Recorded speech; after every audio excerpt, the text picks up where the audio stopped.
The trophy husband I basically forced into submission got amnesia. His memory is stuck back when he was at his most defiant.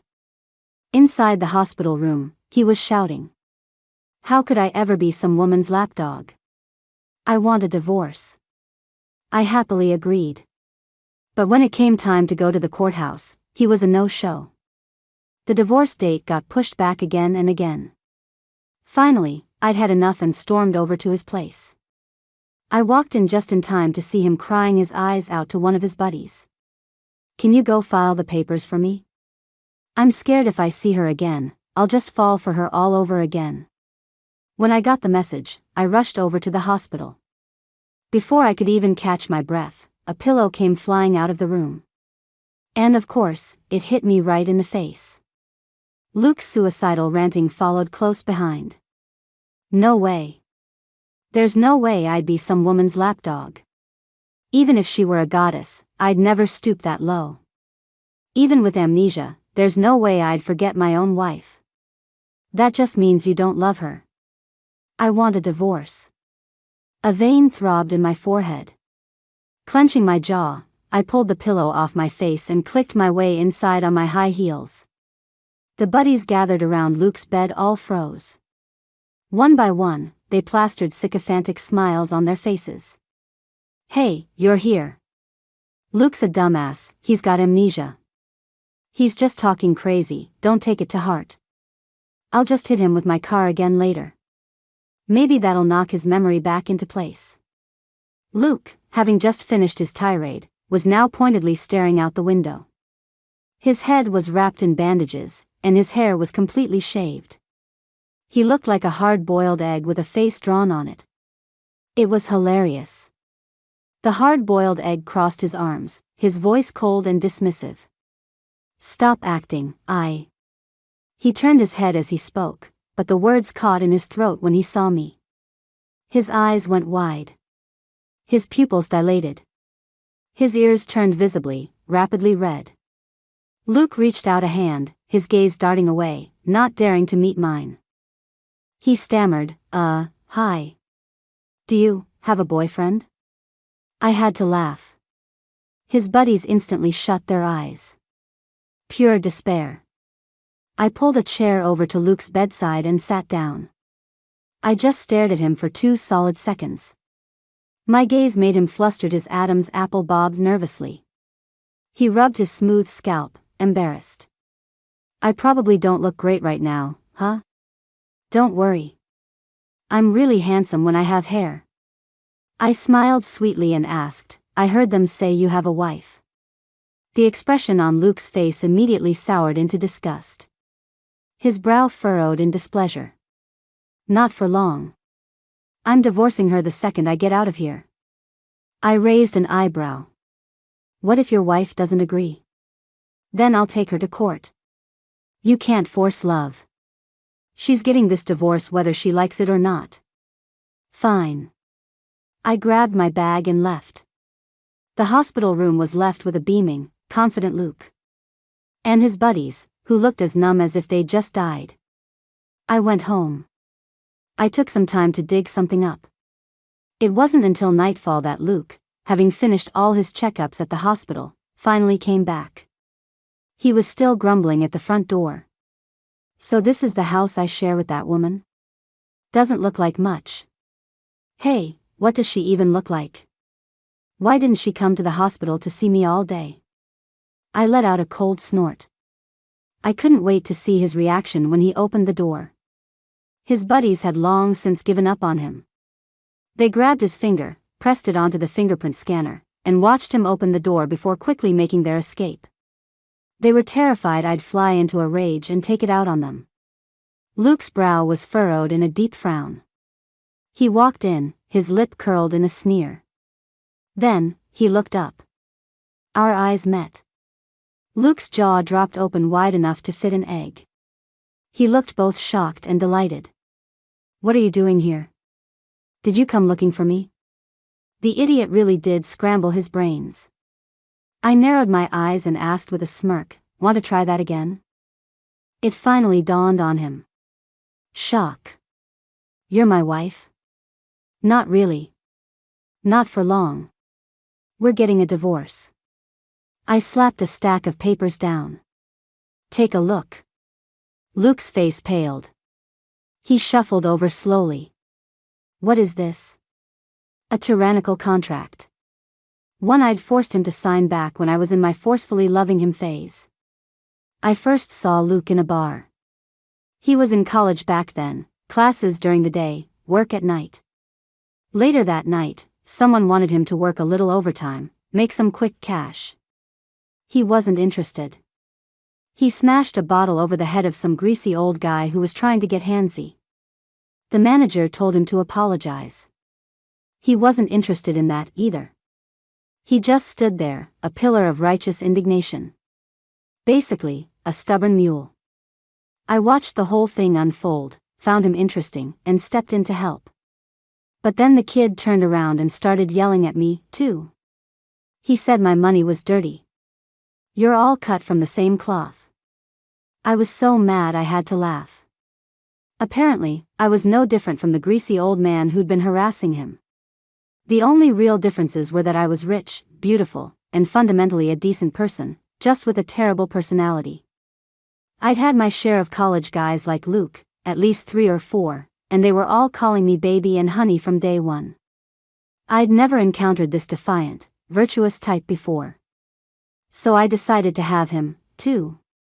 My methods weren't exactly clean. When Luke first moved in, he was a total drama queen, threatening to end it all every day. And he was hopelessly inexperienced in bed. Out of bed, he was even worse. I was convinced on multiple occasions that he was about to rip a bedsheet and hang himself. Thankfully, he didn't. It took a lot of work to train him into the man he became. And now he'd just forgotten it all. Well, this could be fun. Luke finally finished reading the tyrannical contract. His face shifted from green to red, then red to white, a painter's palette of emotions. Tears welled in his eyes, and his lips trembled. Were you really this awful? I nodded. Of course. Even an old-world slave driver would have to bow down to this agreement. Being on call 24/7 was just the baseline. My favorite clause was the one forbidding him from wearing underwear at home. If I caught him secretly wearing any, I'd dock his allowance. $10,000 a pop. His monthly allowance was $200,000. If he wanted to wear underwear all the time, he'd actually have to pay me. At the time, Luke's world had collapsed. The current Luke wasn't doing much better. His fingertips trembled, and his eyes, full of shattered hopes, met mine. How long did I live like this? I thought for a moment. 3 years. 3 years of him being defiant. I didn't need to mention the years after that when he was a perfectly willing lapdog. I stood up, walked over to him, and plucked the contract from his hands. Got all that? Luke shrank back, taking a sharp breath. I didn't care what he was thinking. I reached out and hooked my finger on the waistband of his pants. Luke's muscles tensed immediately. His 8-pack was practically visible through his shirt. I almost laughed. My nail deliberately traced the lines of his abs, slowly dragging down. I watched him shiver and flinch, the veins under his skin popping. A fine layer of goosebumps rose on his skin. Satisfied. I hooked the edge of his pants and pulled them away from his body. A cool draft rushed in. Luke swallowed hard. I let go. The elastic fabric snapped back against his skin. I said, "You have 1 minute. If you're still wearing underwear, you get fined." Luke's eyes went wide. You. Countdown starts now. He let out a yelp and bolted into his room. My fingertips tapped against the tabletop. I counted down the time, then knocked on his bedroom door. Luke, come out. A friendly reminder, ignoring your sponsor also gets you fined. He yanked the door open, furious. His legs were twisted together unnaturally. His eyes were rimmed with red. A mix of shame and anger. He said, "You can't treat me like this." Right, right. That's what the defiant young man said back then, too. Interesting. I took a step forward, tilting my head up slightly to tease him. What's wrong? Weren't you just trying to pick me up this afternoon? Luke's face flushed an even deeper red. He scowled, his Adam's apple bobbing. I wanted to win you over fair and square, not. He paused. The rest of the words were practically squeezed from between his teeth. Not be your lapdog. I burst out laughing. I advanced on him, step by step, forcing him to back away. Until the back of his knees hit the edge of the bed and he sat down reflexively. I knelt on the bed beside him, looming over him. I patted his cheek lightly. But I don't need a boyfriend. I need a lapdog. Luke's breath hitched, and he whipped his head to the side. I grabbed his chin and turned his face back to me. Do you remember how to serve your sponsor? Luke tried one last desperate struggle. You can't touch me. You might want to check with your little friend downstairs before you say that. Luke glanced down abruptly, staring in shock at his own erection. His eyes were filled with the disbelief and fury of being betrayed by his own body. Oh, and a hidden flicker of anticipation. He opened his mouth, about to say something else. I shut him up. With my mouth. Luke froze on the spot. His heartbeat was so loud it was like an air raid siren. The next second, he frantically pushed me away, covering his mouth as he stumbled backward. He was beet red from head to toe. He looked like an innocent young bride who'd just been defiled. Why you can't just kiss people like that?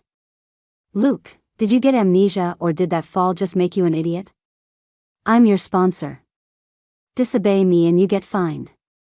I actually managed to pull him back and kiss him again. I wasn't so polite this time.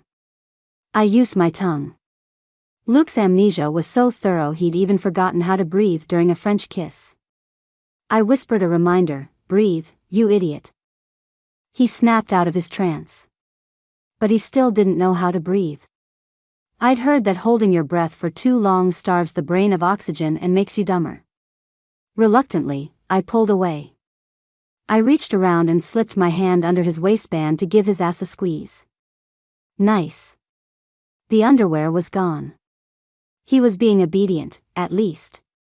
Luke yelped again, writhing on the bed like a worm in his embarrassment. I was feeling great. I walked out, humming a little tune. Luke was left behind, clothes in disarray, panting like a bull. He suddenly pulled the covers over his head, and a sound like a boiling kettle erupted from under the blankets. I heard the strange noise from outside the door. I turned back and pulled the door open. The whistling stopped. I closed it. The whistling continued. Thanks, I hate it. This time, I didn't leave when I closed the door. I leaned against it. I watched the giant lump on the bed tremble non-stop. I thought to myself, he's crying already? Seriously? He was a big boy. So I kissed him once. Plenty of people out there would kill for that. I licked my canine tooth, feeling a slight sting. Even better. This virtuous, innocent type was always the most fun to play with. He wanted a divorce, and I was happy to oblige. The divorce papers were sitting on the coffee table in the living room. Luke saw them, but he didn't sign them right away. Instead, after making absolutely sure I wasn't home, he pulled a small piece of fabric from his pocket. A pair of boxer briefs. He quickly put them on and let out a long sigh of relief. He patted his own butt, apparently feeling secure now. He left with the papers. I gestured to my driver. Follow him, I said calmly. Luke's destination was a quiet lounge, and his whole crew of degenerate friends was there with him. He sat down with a huff, his face tense. The papers landed lightly on the table. His friends saw them and exchanged glances, but no one said a word. The lounge was fairly crowded. I picked a spot that wasn't too close, but not too far either. No one noticed me for a while. They asked, Luke, what's up? You're not getting divorced? Luke held it in for a long time before finally speaking. He sounded a little shy, a little awkward. I was thinking maybe there was some kind of misunderstanding. I think she's actually pretty nice. A dead silence fell over the table. Everyone looked at him like he was an idiot. Including me. Someone finally broke, unable to hold it in. Nice how? Luke's eyes immediately lit up. She reminds me to breathe when we kiss. And I feel like, if she was really that bad, why would I have married her? I sighed heavily. I immediately got on my phone and had my assistant book an appointment for me at the best neurology clinic in the world. His buddies all gasped. They simultaneously made the gesture of lighting a cigarette. Honestly, to be a lapdog to this extent, that's a whole other level. Maybe you shouldn't get divorced. I'll just eat the papers later. If Julia asks, we'll say the dog ate them. I'm Julia.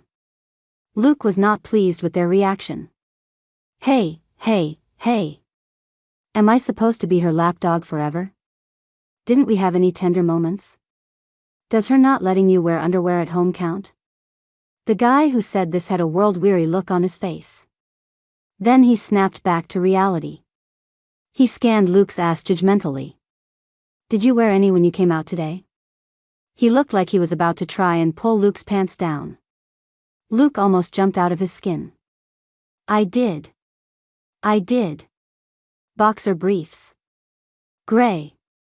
He clutched his waistband, looking like he was about to have a breakdown. Can we stop talking about underwear? Isn't there anything else?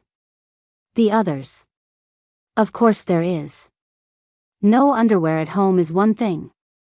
But she doesn't even let you wear clothes when you do chores. Just an apron. Pouncing around the house naked. It's indecent. I took a slow sip of my fruit wine. Luke had a great body. So even though we had professional cleaners, I'd sometimes make Luke do it. And just as they said, anything that shouldn't be worn, wasn't. Remembering those fine views. It made me antsy. Meanwhile, Luke sat there. The tips of his ears were slowly turning red, but his expression was freezing over. But if I had to say, Luke didn't look angry at being humiliated right now. He looked more bashful and shy, like his secret had been discovered. His buddies were probably getting emotional, because they were getting more and more worked up. Being her lapdog is bad enough. Sometimes you're not even as good as a dog. You have to put 2 quarters in those kiddie rides outside the supermarket to get them to move. But you. Julia just says the word, and you're down on all fours giving her a ride. I spat out a mouthful of wine. I choked so hard I saw stars. They weren't wrong. But how did they know? Did Luke talk about this stuff outside the house? Because I sure as hell didn't. Luke was completely frozen, his pupils quaking. He was red from head to toe. If his head could produce steam, there'd probably be little white puffs rising from it right now. As a young man with a fairly high moral standard, his entire worldview had just been shattered. I was coughing so hard I thought my lungs would fly out. I didn't hear him whisper, almost inaudibly. How embarrassing. So we get up to some pretty kinky stuff in private. A sharp, good-looking waiter kept bringing me napkins and patting my back. I finally recovered. I suddenly realized it was way too quiet. I looked up. The booth next to me was giving me the side eye with various expressions. Some horrified, some despairing, some with their hands clasped in prayer. Luke's gaze was the hardest to ignore. His eyes lit up, then dimmed, then lit up, then dimmed again. I had no idea what he was thinking. He asked coldly, "What are you doing here?" I cleared my throat, feeling a strange twinge of guilt. I glanced at the waiter beside me. A wicked idea was born. I pulled him closer and said, word by word, "We're getting a divorce. So naturally, I'm out, looking for a replacement." Honestly. His friends were not very loyal. They had all vanished into thin air. Luke stood there, a look of anger and disbelief finally creeping onto his face. "You just kissed me yesterday." I propped my chin on my hand. So? Luke opened his mouth, then closed it again, his lips pressed into a thin line. He didn't cry when he heard about his lapdog antics. But now his eyes were red. He glared at the waiter still kneeling by my side. He said resentfully, "We're not divorced yet." This is. Luke was devastated. He shot me a mournful glance. It made my heart skip a beat. A strange, soft feeling started to well up inside me. Before it could fester, Luke charged over, yanked the waiter up, and tossed him aside. The movement was so fluid it was almost comical. That little bit of softness in my heart was immediately tossed aside. I laughed and asked him, "What's the big idea? Weren't you the one screaming for a divorce?" I put on a high-pitched, mocking voice, imitating him in the hospital. "I'll take her to court if I have to." "You can't force love." "Humph. Damn it." Just thinking about it made me angry. The color drained from Luke's face. He stammered, unable to form a coherent sentence. I was done arguing with him. I got up, grabbed the papers from their table, and slapped them against his chest. "Get on with it. There's a 30-day waiting period after we file. I don't have time to go to court with you." Luke clutched the 2 pieces of paper. His body swayed as if all his strength had left him. The little prude, with his memory stuck years in the past, had a lot of pride. He cared about his image, and his mouth was harder than his dick. He couldn't say he loved me. And he couldn't say he was sorry. After a long moment, he asked in a hoarse voice, "Why did we get married in the first place?" He thought for a second, then his head shot up, his gaze intense. "That contract from yesterday didn't say anything about marriage. If it was just that kind of relationship." The little prude couldn't bring himself to say "I love you," but he was smart. He seemed to have found a loophole. He was desperately trying to dig up something called love. Too bad. Our marriage really didn't happen for that reason. I said flatly, my family was pressuring me, and I couldn't find anyone suitable on short notice. You were just convenient. Well. Luke wasn't smiling anymore. He gritted his teeth. Fine, I'll sign. I gave the papers to my assistant to handle. The 30-day divorce waiting period was now in effect. Out of the goodness of my heart, I gave him a ride home. You've been living here ever since you graduated college. I can give you some time. Before you find a new place. I was cut off by a strange rustling sound. I turned my head. Luke was taking off his underwear. He adapted pretty quickly. Maybe he suddenly realized what he was doing. Luke's face instantly turned beet red. His hands froze.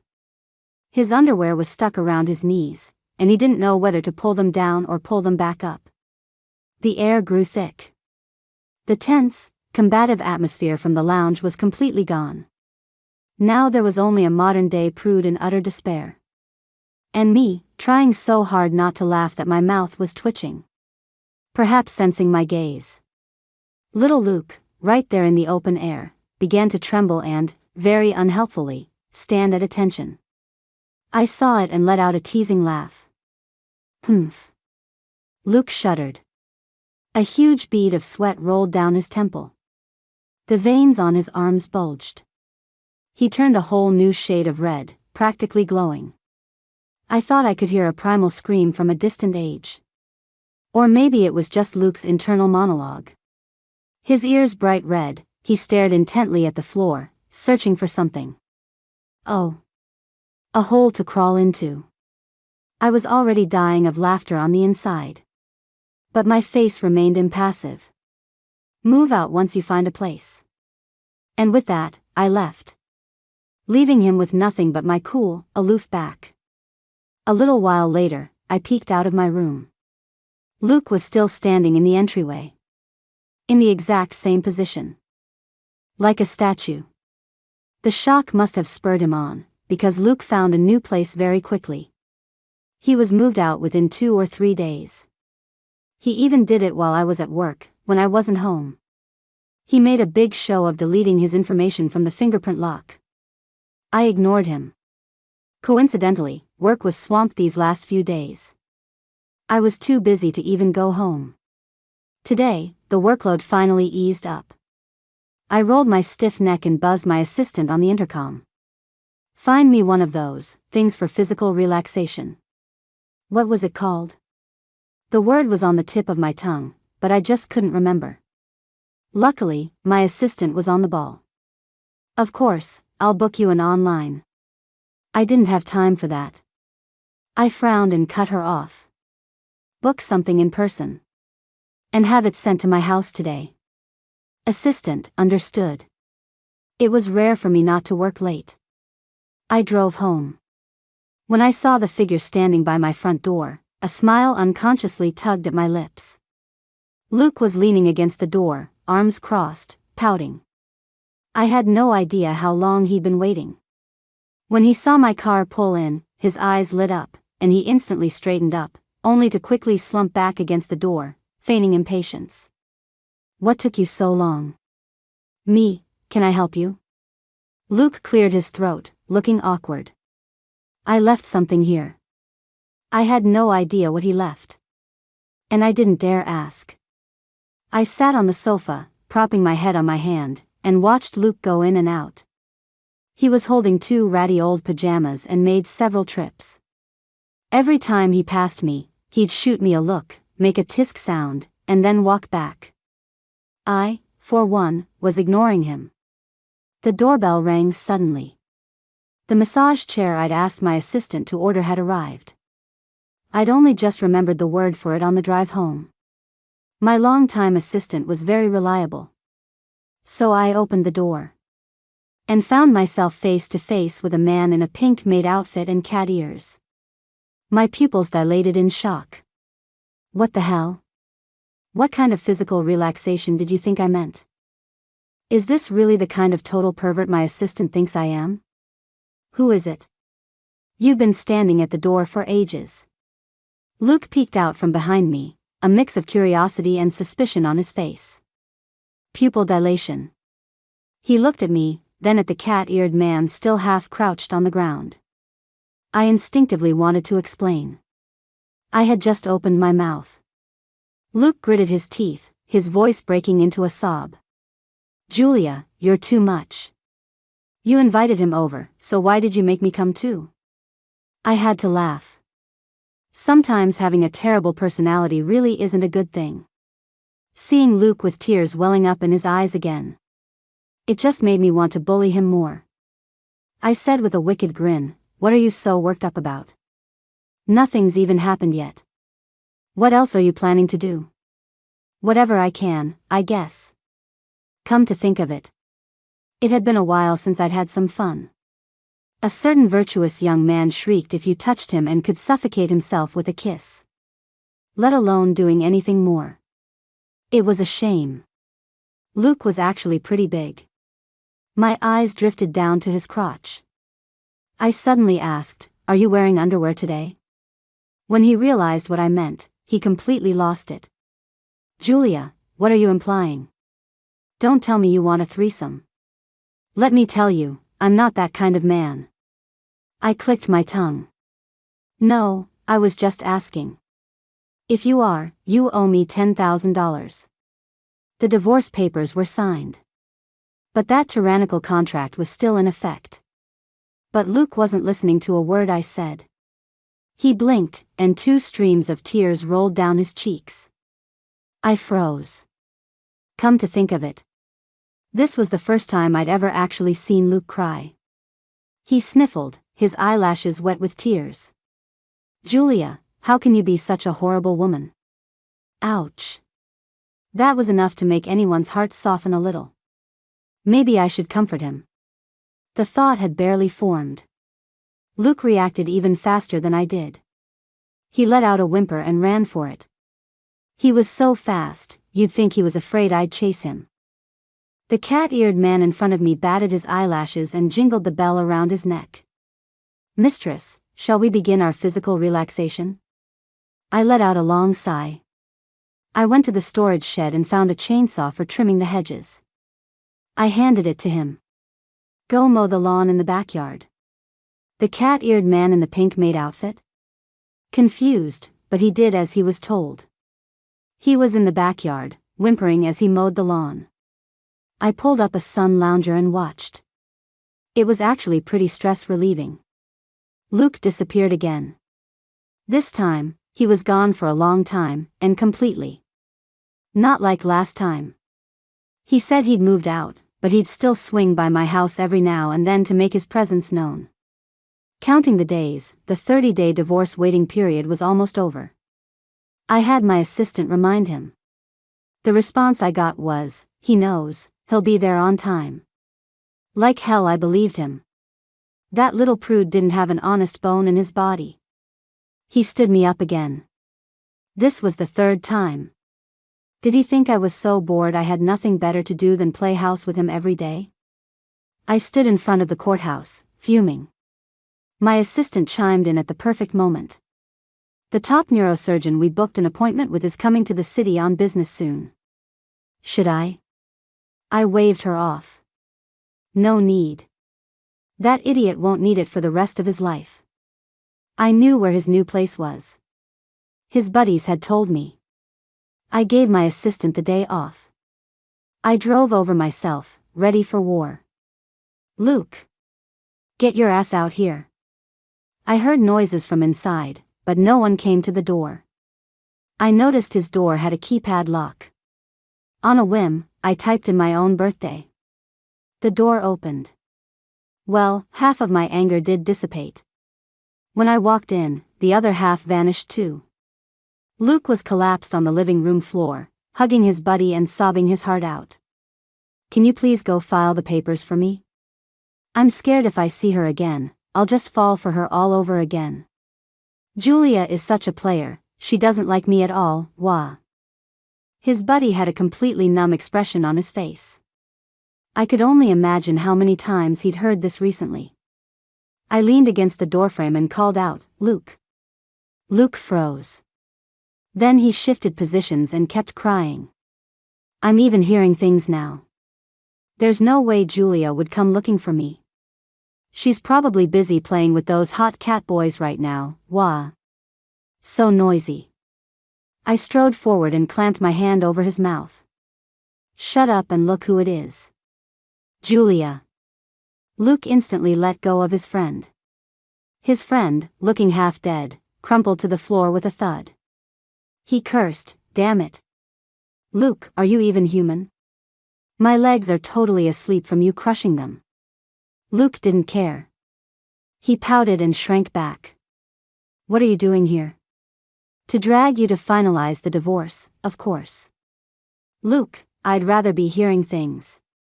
Still so noisy. I pinched the bridge of my nose.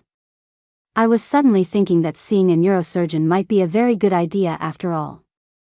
Luke buried his head, avoiding reality. I stepped outside and called my assistant.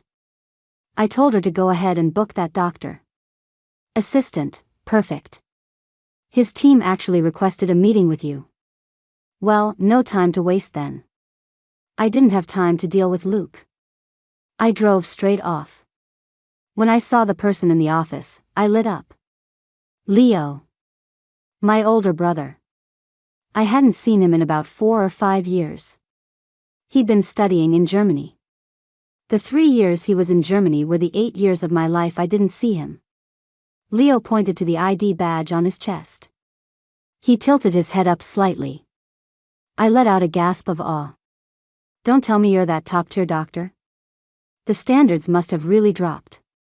Leo flicked me hard on the forehead. I should have my mentor check your head first. I giggled. Hey, bro, can you get me an appointment with your mentor? Alright, spill it. What's up? I gave him the whole story. I especially emphasized the part about that idiot Luke falling and scrambling his brains. Leo looked disgusted. This is the guy you like? I looked away and pressed my lips together. I do like him a lot. What a coincidence. What terrible luck. Luke, who had chased me all the way from his place, heard only that last sentence. He had another breakdown. He started freaking out right outside my office door. Who's the new guy? Me, Leo, and Luke all went back to my place. This time, Luke managed to overcome his conditioned reflex and didn't take off his underwear. Leo, however, put on a pink apron I had previously bought for Luke and disappeared into the kitchen. The delicious smell of food wafted out. It made my stomach rumble. Luke was hiding by the kitchen doorway, muttering under his breath. Who wears a pink apron at his age? An old man trying to act young. At the dinner table, Leo sat next to me, constantly putting food on my plate. You like this too, eat up. A loud grinding sound suddenly filled the air. I looked up. Luke's eyes were bloodshot, and he was grinding his teeth so hard I thought they'd spark. I wanted to laugh so badly. Bite your tongue.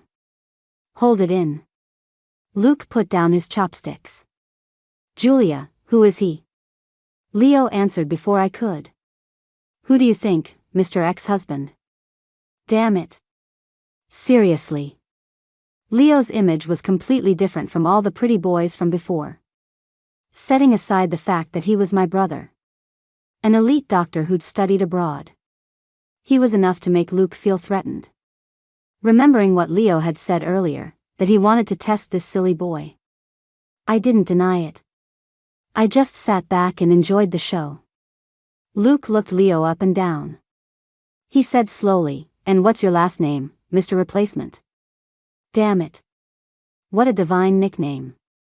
I pinched my thigh hard under the table, my brother's thigh. Bite your tongue, you have to hold it in.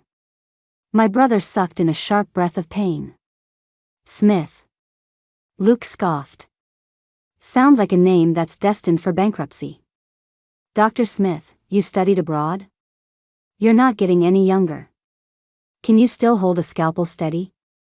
Getting held back from graduating was my brother's sore spot for life. Luke had just stomped all over it. He gritted his teeth. Don't you worry about me, Mr. X. A good ex-husband should be like he's dead. Don't just show up at your ex-wife's place whenever you feel like it. Damn it. I'm not divorced from Julia yet. You will be soon.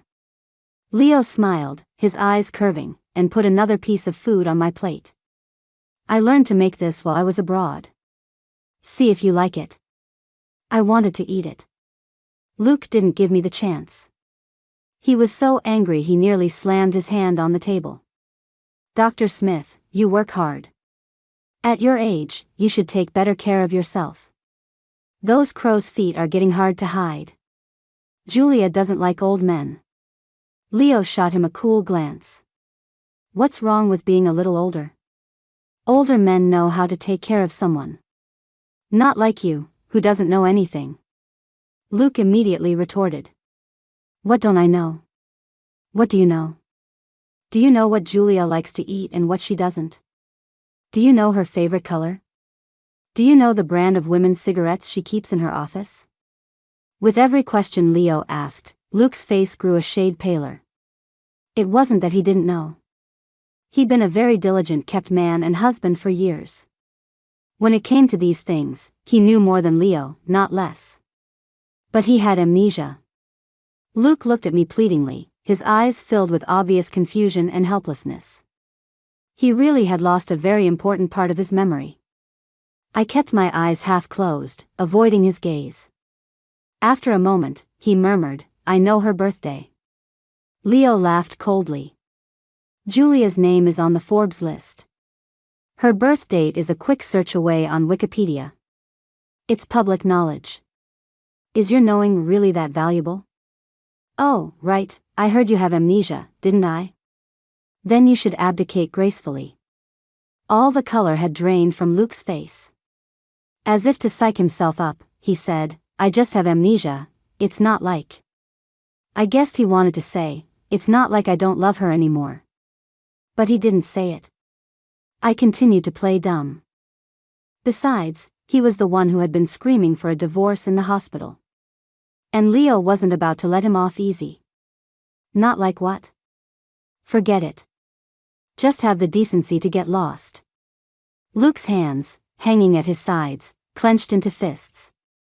His voice was so hoarse it sounded like it had been scraped with sandpaper. I'll get better. Get better? When? Why should Julia waste her best years on you? Leo's gaze was like a knife. He was flaying Luke alive. As he spoke, he pulled a business card out of his pocket. This is my mentor, a renowned neurosurgeon. I wish you a speedy recovery, if you can even get an appointment. He stood up and playfully ruffled my hair. I'm heading out. At the door, he couldn't resist one last jab. Forgot to mention. Before I went abroad, Julia and I were childhood sweethearts. After hearing that, Luke slumped back into his chair, completely drained. His face was ashen. He really did look like he was dead. It seemed like he had no chance of winning. The dinner ended on a sour note. The living room was plunged into an endless silence that lasted until night fell. I didn't know if Luke had left or not. I was just coming out to see if the cleaning lady had come. But the moment I opened my door, I was pulled into a scorching hot embrace. A storm of kisses rained down on me. Small, rough, demanding kisses that left me breathless. I frowned and pushed against his chest, managing to get a gasp of air. Luke, MMPH. Luke was staging a rebellion. He pinned my wrists above my head and bit my lip. The taste of blood spread between our lips. Luke sucked on it, creating a suggestive silvery thread in the darkness. He kicked open my bedroom door and had me pressed against the bed in a few short steps. I grabbed a fistful of his hair. Moonlight streamed in through the massive floor-to-ceiling windows. In that dim light, I could see Luke's bloodshot eyes. He'd been crying.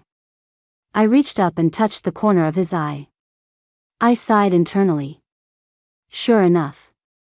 I still had no resistance to this face. Luke took my hand and kissed it, pouting. He was completely heartbroken. The day of the car accident, I was on my way to buy you one of those limited edition cupcakes from the bakery. Playing the victim? No, just pathetic. I said the wrong things in the hospital. You can hit me, yell at me, not let me wear underwear, but how could you really get a D? He stopped himself. I teased him deliberately. A D what? Luke wouldn't let me say the next word. Even mouthing it earned me a kiss. After a long time, Luke suddenly bit me hard. Who was that guy tonight? Less talk, more underwear inspection. All this kissing and we still hadn't gotten to the main event. Come on. It had been over a month. Luke was more than happy to oblige. He grabbed my hand and pressed it against his body. Already took them off. I was afraid you'd find me, baby. It was a wild night. The next morning, Luke was whining for more. I refused. We'd played too rough last night, and the moment I opened my eyes, my back and legs were aching. But an appointment with a famous doctor was hard to get. I dragged myself out of bed and hauled Luke to the hospital. He frowned. I remember everything now. I don't need a checkup. We still needed to check. What if there were some lingering side effects? Luke couldn't win against me. When his number was called, the person who appeared before the famous doctor was the famous doctor's student, my brother, Leo. Luke immediately exploded. Damn it. What are you doing here? Leo rolled his eyes. I'm the one who pulled strings to get you this appointment. Where else would I be? Luke ignored him and started pulling me away. Let's go, let's go. This asshole looks like he'd saw my brain open with a chainsaw. You have a brain for him to saw? Sit back down. I forced him back into the waiting area. The doctor who examined him was the actual doctor. Leo didn't go in with him. He came out and stood next to me. He recovered? Looks like my unorthodox methods worked after all. But he still seems a little dumb. Is he really my brother-in-law? I lowered my eyes. A lot of memories flashed before me. I was just a sponsor who liked to cause trouble. But Luke was a very good partner. No matter how fierce or dramatic he was, his actions were always impeccable. Luke's test results came back. Everything is normal. I finally breathed a sigh of relief. The second Luke walked out of the examination room, he grabbed my hand and started pulling me away. No more talking. What are you two even talking about for so long? What could you possibly have to talk about with him? Leo rolled his eyes again. You haven't told him? I blinked. Let's keep it a secret for now. Luke's reactions were just too much fun. I'd tell him when the time was right. As Luke was pulling me away, I suddenly turned back and gave my brother a nod. Answering his previous question. Luke, wait, what kind of secret code are you two using? You have to throw out that pink apron when we get home. And buy me a new one. Okay,